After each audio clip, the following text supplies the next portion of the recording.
Hello mga ate at kuya, for today's video ay papakita ko naman sa inyo yung paninda kong avocado. Kasi yung iba matigas pa siya. Siguro hindi siya pare-parehas na magkakasabay silang nahihinog. So eto, sabi nga nung may-ari ay nababalatan niya kapag kahinog. Tulad nito, ganyan. Ayan. So hindi pa siguro masyadong hinog yung iba. Titikman natin.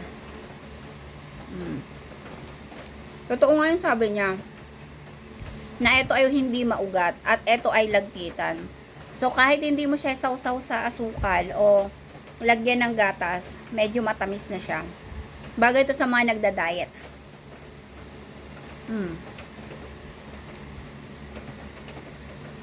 Wala siyang ugat.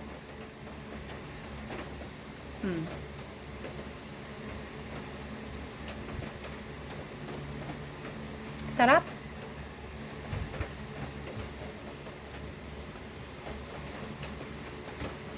Yung mga kabatch nito ay hindi pa masyadong hinog.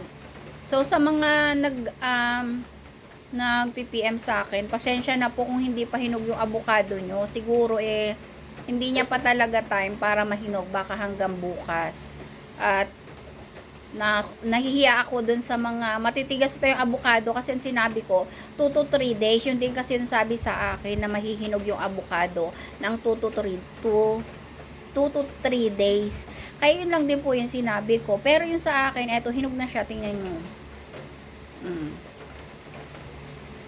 At saka, ang kagandahan nga dito sa avocado ay hindi siya maugat. Wala siyang ugat. Yan. Ganyan siya.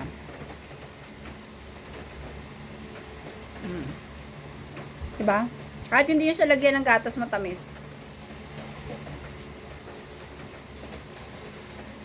Ganito po yung gusto kong avocado, yung hindi siya maugat.